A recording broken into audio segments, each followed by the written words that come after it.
میرا سوال یہ ہے کہ اس وقت جب فلسطین کے اوپر حملہ ہو رہا ہے، ایران بھی اس میں ان کو اسرائیلیوں کو جواب دے رہا ہے، فلسطین پہ حملے کا، لبنان بھی دے رہا ہے، اور دوسرے بھی بیرون دوسرے جو ممالک ہیں وہ بھی ساتھ دے رہے ہیں، لیکن جو بڑے اسلامی ممالک ہیں وہ خاموش تماشائی بن کے ان کو دیکھ رہے ہیں۔ کیا اللہ اور اللہ کے رسول کے نزدیک ان حکمرانوں کو اتنا جواب نہیں دینا ہوگا کہ جب آپ کے مسلمان بھائی کٹ مر رہے تھے، کچھ ملک ساتھ دے رہے تھے اور آپ تماشائی بنے ہوئے تھے؟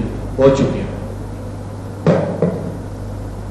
بھائی صاحب کا سوال ہے کہ ایران جواب دے رہا ہے اسرائیل کو اور باقی ممالک جواب نہیں دے رہے۔ اس کے لیے دیکھنا چاہیے کہ کیا سچویشن ہے۔ اگر وہ حکمران ایسی چیز کر رہے ہیں جو حکمتاً امت کے لیے فائدہ ہے تو صحیح ہے، اور قرآن اور حدیث کی روشنی میں صحیح کر رہے کہنا۔ اکثر لوگ بیک سیٹ ڈرائیونگ کرتے ہیں۔ بیک سیٹ ڈرائیونگ مطلب ڈرائیونگ تو جانتے ہیں بیک سیٹ کرتے، تو یہ دیکھنے پڑے گا وہ ان کا موقف کیا ہے، ان کی نیت کیا ہے۔ اگر نیت یہ ہے کہ ہم کریں گے تو اور نقصان ہوگا اسی لیے نہیں کر رہے، یا کریں گے تو اور فائدہ ہوگا، تو ہر حکمران اپنے حساب سے وہ سوچ رہے گا۔ تو اس کے اندر حکمران کو علماء سے رائے لینا چاہیے کہ قرآن اور حدیث کی روشنی میں کیا کرنا چاہیے۔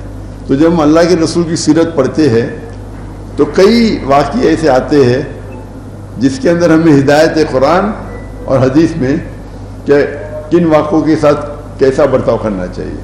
تو میری یہ رائے ہے کہ جتنے حکمران ہیں وہ علماء کے ساتھ بیٹھ کے جو ان کی سوچ ہے ان کے ساتھ ڈسکس کرنا چاہیے، اور علماء اپنی رائے دینا چاہیے، اور they should be a common agenda.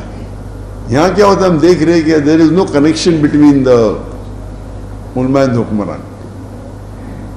علماء حکمران اگر ساتھ میں بیٹھے اور ایک دوسرے سے ڈسکس کرے اور علماء یہ بتائے کہ آخرت کے لیے کیا بہتر ہے، مسلمان ملک ہے، حکمران بھی مسلمان، علماء بھی مسلمان، اور وہ اگر دلیل پیش کرے قرآن اور حدیث سے کہ اللہ کے رسول نے اس وقت کیا کیا، اللہ کیا ہمیں حکم دیتے ہیں، اور اگر بیٹھ کے سمجھوتا کے ساتھ بات کیے، وہ بہتر ہے بنسبت تناؤ کے۔